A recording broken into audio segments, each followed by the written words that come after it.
এই মোহ বস্তুটি কি? এই মোহ নামক বস্তুটিকে ত্যাগ করবার উপায়ই বা কি? জয় গুরু। আত্মজ্ঞান সন্ধান চ্যানেলে আপনাদের সবাইকে স্বাগত জানাই। নমস্কার। আজ প্রথমেই সকলকে জানাই অসংখ্য ধন্যবাদ এইভাবে আমার পাশে থাকার জন্য। আজ কিছুদিন যাবৎ এই চ্যানেলের মাধ্যমে যা গল্প, যা আলোচনা আমরা করছি তা শুনে কোনো একজন ব্যক্তি হলেও উপকৃত হয়েছে, না হলে এতজন সাবস্ক্রাইবার আর ভিউয়ার্স বন্ধুদের আমি পেতাম না।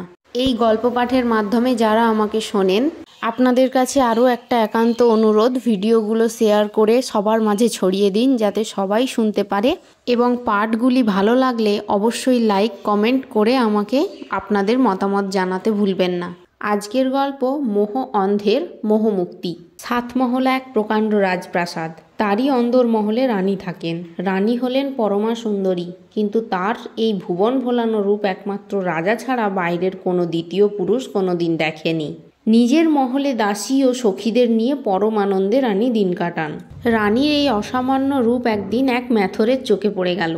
কিভাবে পড়লো? না, অন্দরমহলে পায়খানা পরিষ্কার করে যে ম্যাথরানী, তার একদিন বড় অসুখ হলো। বিছানা ছেড়ে সে উঠতে পারছে না, অথচ সে কাজে যেতে না পারলে পায়খানা পরিষ্কার হবে না। রানীমা তাহলে রাগ করবেন।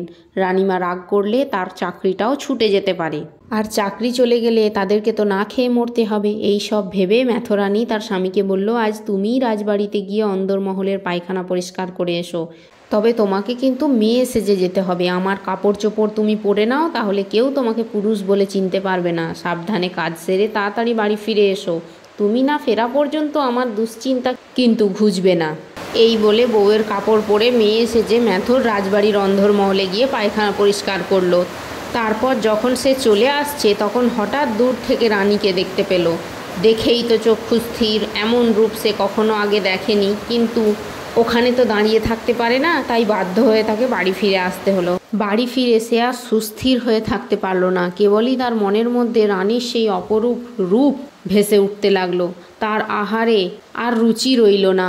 চোখ থেকে ঘুম উধাও হয়ে গেল। দিনের পর দিন সে শুকিয়ে যেতে লাগলো, আর দিন রাত রানীর রূপের চিন্তা করতে করতে সে যেন উন্মাদ হয়ে গেল। তখন তার একমাত্র চিন্তাই হলো, যেমন করে হোক একদিনের জন্য হলেও রানীকে কাছে পেতে হবে। অথচ মুখ ফুটে কাউকে কিছু বলা চলে না। বললেই রাজার যদি কানে ওঠে তাহলে তিনি তো গর্দান নিয়ে নেবেন।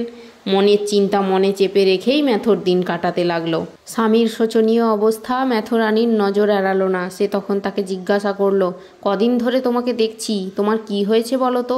কোনো অসুখ করেছে কি? তাহলে বলো, রাজবাড়ি থেকে ওষুধ নিয়ে আসি, ওষুধ খেলেই রোগ ভালো হয়ে যাবে।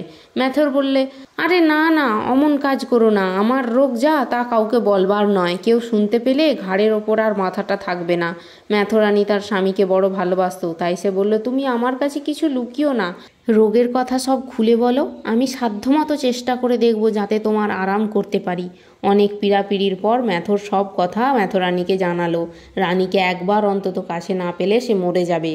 স্বামীর কথা শুনে ম্যাথরানীর ভয়ানক চিন্তা হলো, রাগও হলো। তবু সে নিজের রাগকে চেপে রেখে ম্যাথরকে নানাভাবে আশ্বস্ত করে বলল, তুমি আর মন খারাপ করে থেকো না, যেমন করে হোক আমি তোমার সঙ্গে রানীমার যোগাযোগ ঘটিয়ে দেব। পরের দিন ম্যাথরানী রাজবাড়িতে কাজ করতে গিয়ে রানীর সঙ্গে দেখা করলো। রানী ছিলেন খুব সুন্দরী, তেমন বুদ্ধিমতীও বটে। লোকজনের প্রতি তার দয়ারও অন্ত ছিল না। ম্যাথরানীর মুখ শুকনো দেখে সে তাকে জিজ্ঞাসা করলো, হ্যাঁ রে, তোর মুখ অমন শুকনো দেখছি কেন? কি হয়েছে তোর?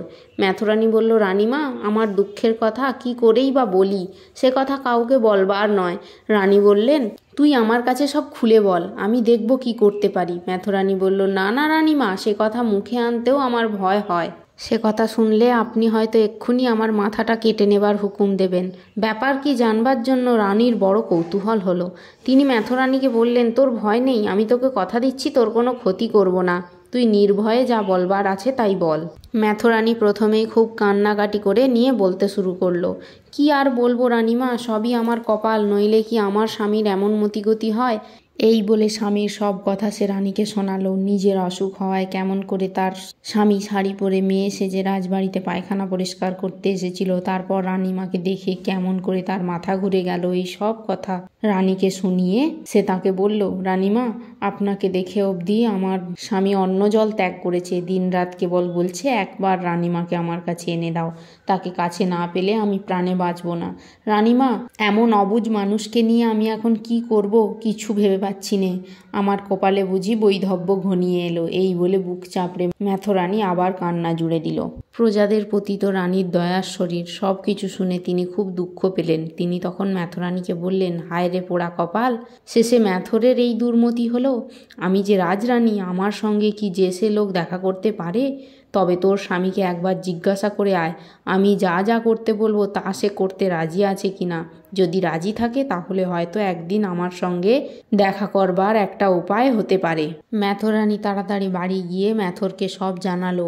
সব শুনে ম্যাথর বলল, রানীমাকে একবার কাছে পাওয়ার জন্য তিনি যে কাজ করতেই বলুন না কেন আমি তাতেই রাজি। ম্যাথরানী রাজবাড়িতে গিয়ে রানীকে সে কথা জানালো। পরে তিনি বললেন, তোর স্বামীকে বলিস গভীর জঙ্গলে গিয়ে সাধু সেজে বসে থাকতে। সে যেন গৈরিক কৌপিন পরে রুদ্রাক্ষের মালা গলায় দিয়ে গায়ে ছাই মেখে কোনো গাছতলায় চোখ বুজে বসে থাকে। কারুর সঙ্গে কথা বলা চলবে না, কারুর সামনে জল খাওয়া চলবে না, কিচ্ছু খাওয়া চলবে না। এইভাবেই যদি 6 দিন সে বসে থাকতে পারে তাহলে হয়তো আমার সঙ্গে তার দেখা হওয়ার উপায় হতে পারে। অবাক হয়ে রানীর কথা শুনছে ম্যাথরানী। রানী বলতে লাগলেন, জানিস তো এ রাজ্যের প্রজারা সবাই ধর্মপ্রাণ। ওরা যখন শুনবে যে জঙ্গলে এক বড় সাধু বাবা এসে আসন পেতেছে তখন তারা দলে দলে তাকে দর্শন করতে ছুটবে। ম্যাথর যে নকল সাধু তারা তো বুঝবে না। এদিকে রাজ্যশুদ্ধ লোক সাধুকে দর্শন করতে যাচ্ছে দেখে রাজার পাত্রমিত্ররাও তার কাছে যেতে শুরু করবে। তখন রাজাও আর চুপ করে বসে থাকতে পারবেন না, তিনিও যাবেন সাধু দর্শনে। রাজার এখনো দীক্ষা হয়নি, তাই তিনি নিশ্চয়ই এই সাধুর কাছে দীক্ষা নিতে চাইবেন। রাজা তো একলা দীক্ষা নিতে পারেন না, শাস্ত্র মতে তাকে সস্ত্রীক দীক্ষা নিতে হবে। রাজার দীক্ষা হয়ে যাবার পর সমস্ত লোকজন সেখান থেকে সরিয়ে দিয়ে আমি একলা দীক্ষা নেবার ছল করে তোর স্বামীর কাছে যাব, তাহলেই তোর স্বামীর মনস্কামনা পূর্ণ হবে। তবে ম্যাথরকে বলিস খুব সাবধানে হুঁশিয়ার হয়ে এই সব কাজ করতে। রাজা যদি ঘুণাক্ষরেও লোকের কাছ থেকে জানতে পারে এ আসল সাধু নয়, এ নকল সাধু, তাহলে কিন্তু ওর আর রক্ষা থাকবে না। নির্ঘাত তিনি ওকে ফাঁসিতে ঝোলাবেন। এইভাবে রানী ম্যাথরানীকে সব বুঝিয়ে দিল এবং তার হাতে অনেক সোনা রূপো হিরে জহরত দিয়ে বলেন, ম্যাথরকে বলিস সে যখন নকল সাধু হয়ে বসবে তখন যেন তার সামনে একটা বড় রকমের ধুনি জ্বালিয়ে রাখে। সেই ধুনির যে ছাই হবে সেই ছাইয়ের মধ্যে সব মণি মুক্ত যেন ভালো করে মিশিয়ে রাখে। আর লোকে সাধুকে দেখতে এলে বিভূতি নাও বলে তাদের হাতে এক এক মুঠো ছাই তুলে দেয়। ছাই থেকে মণিমুক্তে বেরুতে দেখে মানুষ তো অবাক হয়ে ভাববে এ সাধু নিশ্চয়ই কোনো সিদ্ধ পুরুষ, নইলে ছাই থেকে কখনো হিরে জহরত বেরোয়। এর থেকেই দেখবি মস্ত বড় সাধু বলে তার চারিদিকে নাম ছড়িয়ে পড়েছে। রানীর পরামর্শ মতো সব কাজ ঠিক হয়ে গেল। ম্যাথর জঙ্গলে গিয়ে সাধু সেজে এক গাছতলায় চোখ বুজে বসে রইল। সে কোনো কথা বলে না, খায় না। লোকজন এলে তাদের হাতে মুঠো ভর্তি করে বিভূতি দেয়। ছাই থেকে মণিমুক্ত বেরোতে দেখে মানুষ তো অবাক হয়ে ভাবে সাধু একজন সিদ্ধ পুরুষ। তখন এক কান থেকে 2 কান এইভাবে সারা রাজ্যে সাধুর নাম ছড়িয়ে পড়ে।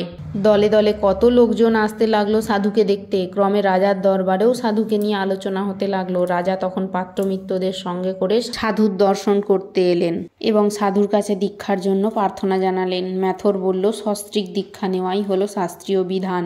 তখন সকলে পরামর্শ করে দীক্ষার দিনক্ষণ বের করা হলো।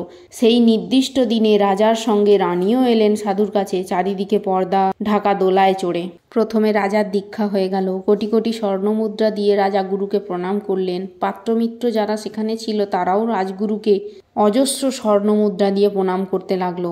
এইবার রানীর দীক্ষা নেবার ভান করে সাধুর কাছে এলেন। রানীমা আসছেন, তাই সাধুর কাছ থেকে সমস্ত লোককে সরিয়ে দেওয়া হলো। রানী একলা এসে দাঁড়ালেন সাধুর সামনে। ম্যাথরকে তিনি বললেন, ওরে ম্যাথর, এতদিন তো তোর মনস্কামনা পূর্ণ হলো, আমি আজ নিজে তোর কাছে এসেছি, এখন তুই কি চাস বল। রানীর কথা শোনা মাত্র ম্যাথর তার পায়ে লুটিয়ে পড়ে বলল, মা তুমিই হলে আমার গুরু, আমি হলাম তোমার শিষ্য। আজ থেকে তোমাতে আমাতে মাতা পুত্রের সম্বন্ধ।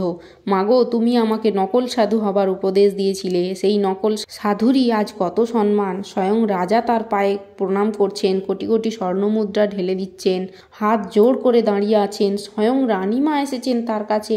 নকলেরই যদি এত সম্মান হয় তাহলে আসল সাধু হতে পারলে না জানি কী লাভ আমার হবে, আমি তো তা কল্পনাও করতে পারছি না। রানী তখন বললেন, দেখো, আমি তোমাকে ধর্মের ভান করতে শিখিয়েছিলাম কেন জানো? আমি জানতাম ধর্মের ভান করতে করতে একদিন তোমার মধ্যে প্রকৃত ধর্মের ভাব জেগে উঠবে।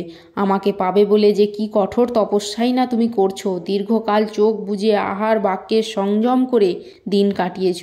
এইভাবেই ইন্দ্রিয় সংযমের ফলে তোমার মধ্যে সাত্ত্বিক বৃত্তির স্ফুরণ হয়েছে। তোমার ভিতরকার যত মালিন্য সব দূর হয়ে গিয়েছে, তোমার চিত্ত হয়েছে নির্মল, তোমার আর কোনো ভয় নেই। এবার তুমি সাধুর ভান ছেড়ে দিয়ে সত্য ধর্মের দিকে মন দাও, নকলকে ত্যাগ করে আসল সাধু হয়ে যাও। রানীর উপদেশে ম্যাথর তখন প্রকৃত সাধু হয়ে ভগবানকে লাভ করবার জন্য তপস্যায় প্রবৃত্ত হলো। অনেক সময় ধর্মের ভান থেকেও মানুষের মধ্যে সদ্বৃত্তি জেগে ওঠা অসম্ভব কিছু নয়। এই গল্পটিতে ম্যাথর ইন্দ্রিয় সংযম করে স্থির হয়ে বসে থাকার দরুন ক্রমে তার মনের অসৎ প্রবৃত্তিকে দূর করতে পেরেছে। মহাজনেরা বলেন, ইন্দ্রিয়গুলিকে আগে সংযত রাখতে। আপন ইন্দ্রিয়গুলি সংযম করে রাখতে পারলে যেমন অন্তরের মালিন্য দূর হয়ে যায়, তেমনি অন্তরকে স্থির করতে পারলেও ইন্দ্রিয়গুলির চাঞ্চল্য দূরীভূত হয়। অন্তরের ও বাহিরের এক পরম রহস্য। কেউ বাইরে থেকে ভিতরের দেবত্বকে ফুটিয়ে তুলছে, কেউ আবার ভেতর থেকে নিজের দেবত্বকে বাইরে প্রকাশ করছে। ধর্মের তাই ভানও ভালো। এই ভান থেকেই একদিন ত্রাণ হয়ে যেতে পারে। মিথ্যে খেলাই সত্য খেলায় পরিণত হতে পারে। যে কোনো ব্রত, উপবাস এবং পূজার মধ্যে দিয়ে যে এক মানসিক প্রশান্তি, এই সমস্ত আচার বিচার করতে গিয়ে আমরা সেই মানসিক প্রশান্তিটাকে হারিয়ে ফেলি। আমরা যখন ভগবানকে ডাকি, ভগবানের পূজা অর্চনা করি, সেই সময় লোকে বলে এই পুজোয় এইটা করতে নেই, ওই পুজোয় এটা খেতে নেই, এই পুজোয় এটা করতে নেই। এসব ভ্রান্ত ধারণা আমাদেরই সৃষ্টি। মানসিক প্রশান্তিকে বজায় রেখে আচার বিচারকে যথেষ্ট মর্যাদা দিয়ে আমাদের মন যেমন করে চায় তেমন করে ভগবানকে আমরা ডাকবো, তেমনভাবে পুজো করব, তাহলেই আমাদের পুজো কিন্তু সফল হবে। ধন্যবাদ।